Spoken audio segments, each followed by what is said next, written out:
Assalamualaikum warahmatullahi wabarakatuh.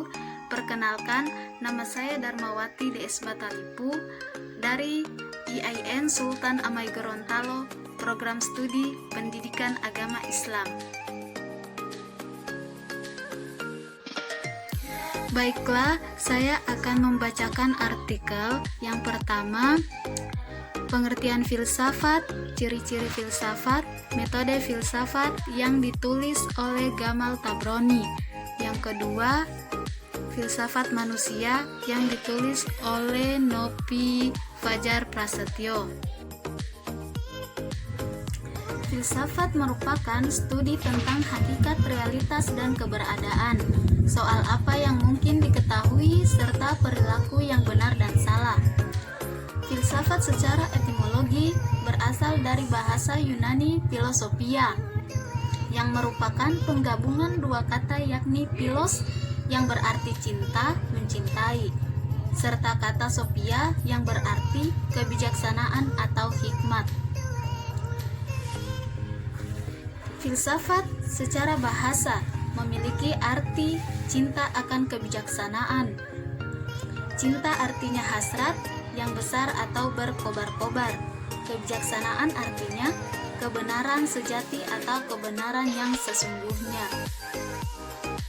Adapun pengertian filsafat menurut para ahli terbagi menjadi tiga. Yang pertama, menurut Poer-Wadarminta, bahwa filsafat merupakan pengetahuan dan penyelidikan dengan akal budi mengenai sebab-sebab, asas-asas, hukum, dan sebagainya.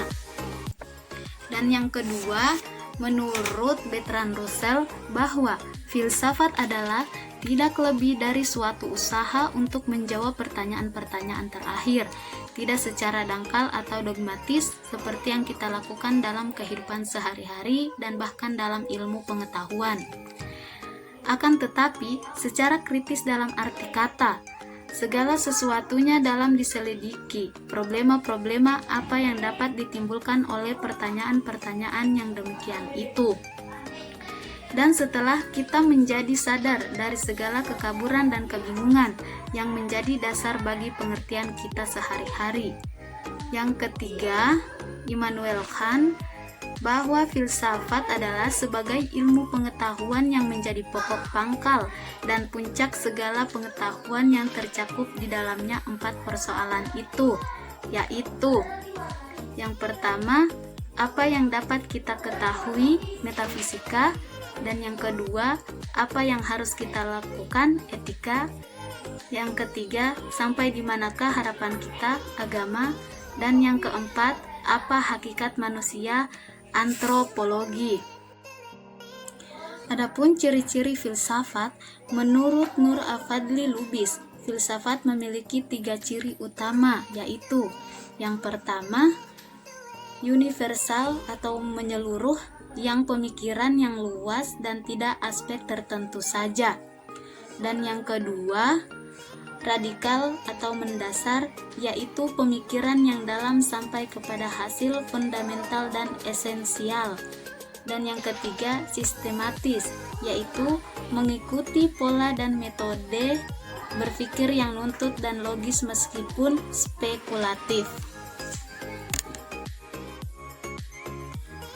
Adapun metode-metode filsafat terdiri dari metode kritis, metode intuitif, metode skolastik, metode matematis, metode empiris eksperimental, metode transendental, metode dialektis, metode fenomenologis, metode eksistensialisme, dan metode analitika bahasa. Baik, filsafat manusia.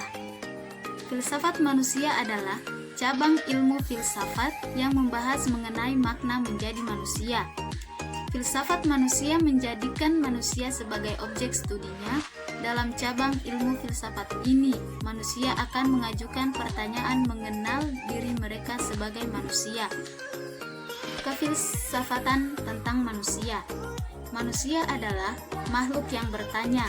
Dalam hal ini, manusia sebagai makhluk yang mempertanyakan dirinya sendiri dan keberadaannya dalam kosmos secara menyeluruh atas keingintahuan manusia akan posisi dalam alam. Itulah manusia sadar bahwa dirinya adalah seorang penanya. Pemikiran filsuf tentang manusia. Menurut pemikiran dari Plato, jiwa manusia terdiri dari 3 bagian, yaitu nous atau akal, thumos atau semangat, epitumia atau nafsu. Karena pengaruh nafsu, jiwa manusia terpenjara dalam tubuh. Hanya kematian yang akan melepaskan jiwa dari belenggu tersebut. Menurut pemikiran dari Demokritos, manusia adalah materi, jiwa pun adalah materi, yang terdiri dari atom-atom khusus yang bundar, halus, dan licin. Oleh sebab itu, tidak saling mengait satu sama lain, demikian juga atom-atom yang berbentuk lain.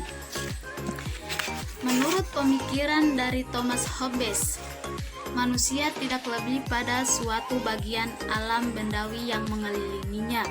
Oleh karena itu, maka segala sesuatu yang terjadi padanya dapat diterangkan dengan cara yang sama dengan cara menerangkan kejadian-kejadian alamiah, yaitu secara mekanis. Menurut pemikiran dari Aristoteles, manusia merupakan satu kesatuan yang tak terpisahkan. Tubuh dan jiwa hanya merupakan 2 segi dari manusia yang satu. Tubuh adalah materi dan jiwa yang bentuk. Faham tentang manusia terbagi menjadi 4. Yang pertama, materialisme, idealisme, rasionalisme, dan irasionalisme. Materialisme telah diawali sejak filsafat Yunani, yakni sejak munculnya filsuf alam Yunani. Kemudian kaum Stoa dan Epikurisme.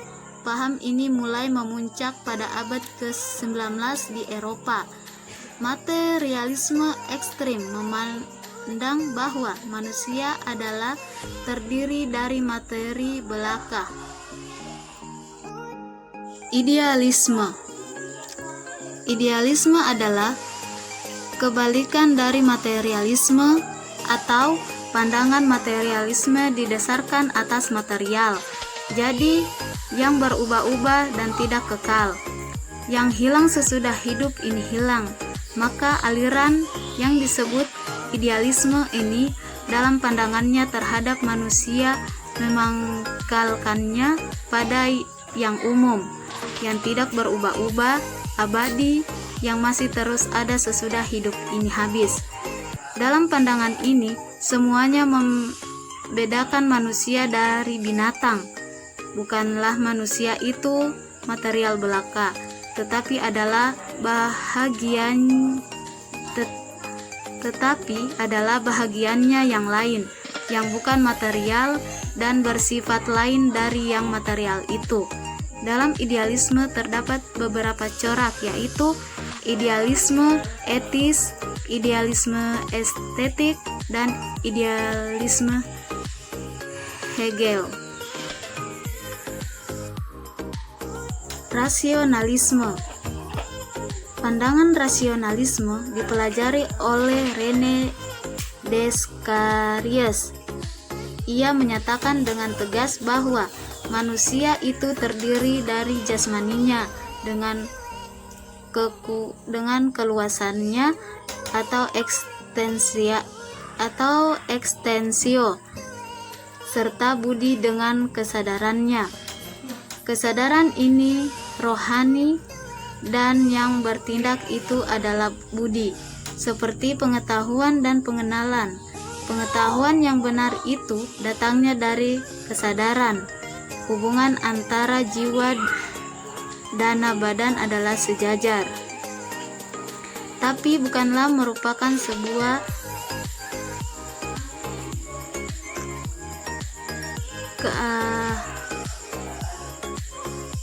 dari renungan rasionalisme ini muncul paham panteisme,